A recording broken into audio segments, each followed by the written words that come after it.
Hey guys, welcome to the detailed camera review of the Meizu M3 Note. It has a 13 megapixel rear facing camera with face detection, autofocus and dual LED flash, and a 5 megapixel front facing camera. So let's start off with the images taken from the rear camera. This picture has been shot in auto mode and the next one has been shot in HDR mode. So as you can see, the images shot during the auto mode are very crisp and sharp and have a lot of details, and even the reproduction of the colors are very natural. But the images shot in HDR mode are very bad, I would say, and the HDR mode does not do a decent job and simply blows up everything, and the images turned out to be softer. But the auto mode is fantastic, and the images and the amount of details captured by the 13 megapixel camera during auto mode are simply fantastic and are very crisp and are better than what I expected. The color accuracy is really nice, and I would say it has very natural, no oversaturation of any colors. Coming to the images shot during evening time in cloudy environment, as you can see again, the images taken in auto mode are simply fantastic, are really good, and the ones taken in HDR mode are watched out. But I would say stick to the auto mode until you get a software update which might fix it. So coming to the outdoor images during nighttime, again this camera does a very nice job in auto mode during nighttime, and the images turn out to be very nice. And the amount of noise that you usually get in cameras of budget devices during nighttime is too much, but this camera does a very nice job in nighttime.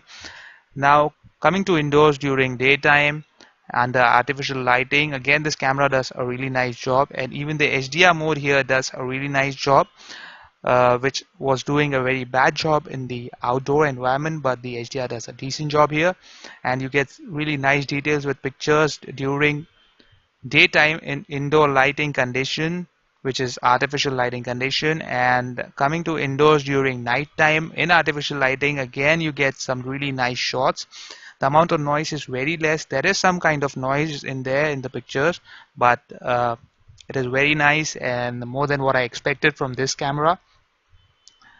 Now coming to the panorama mode that this device has, this device does a really nice and decent job of taking panoramic pictures, and the stitching is very nice as you can see from this picture, but there is sometimes some white lines that comes in the pictures which a software update might fix.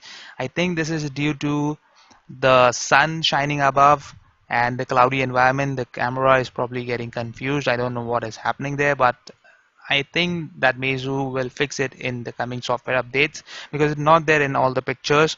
Now coming to the close-up shots taken from the rear camera, the close-ups are really nice. I'm really amazed and impressed with this camera while taking macro shots, and the amount of bokeh effect that you get are really outstanding, and the amount of details also are really nice, and the focusing is very fast. You do face detection autofocus. Now coming to the video recording, the videos taken from the rear facing camera are really nice and crisp, and as you can see the amount of details and the color accuracy is really nice, and the dynamic range is also very good with this camera. But the thing is that it doesn't have continuous autofocus, and you have to manually do the focusing by using tap to focus. But if that is acceptable, this camera does a really nice job in video recording, and I'm really impressed with the amount of details that this camera captures, and the stability of the video is also good, which is very impressive, I would say. This video was taken on a beach during evening time, and the sky was very cloudy, and still as you can see the crispiness of this video is still there. It is a little on the softer side, but still it is quite manageable, and the camera again does a really decent job. This camera also does slow motion video recording at 480p, so that is a bit of a letdown. They should have included full HD recording for slow motion as well, but the slow motion videos are really decent. Not as bad as the Redmi Note 3, but not as good as the LeTV's Le1s. Now coming to the front facing camera, the front facing camera is decent, I would say. The amount of details captured during indoor environment in artificial lighting is decent. There is some kind of noise creeping in. This picture has been taken in outdoor environment during evening time when the sky was cloudy, and still you could see that the image came out to be decent. This picture was taken in semi-outdoor environment during daytime, and the amount of detail is good. and the image is pretty bright. The selfies that you would take with this camera will turn out to be very nice, I would say, and this camera does a really nice job for the 5 megapixel resolution that it has, and the images have turned out to be really nice. The videos taken from the front facing camera came out to be decent, I would say, but not the best in the range, and the stability issues are there in the front facing camera while taking videos, but the overall video that came out from the front facing camera is decent, and the colors are natural, but there is some kind of yellowish tint to the video, and there is some shakiness. Otherwise, overall the camera is decent. Final verdict: the Meizu M3 Note offers good camera performance in the 10,000 Indian rupees price bracket.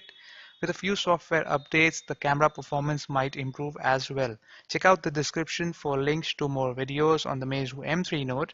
If you enjoyed this video, make sure to give it a thumbs up. Let me know your views in the comment section below, and don't forget to subscribe to my channel if you haven't already.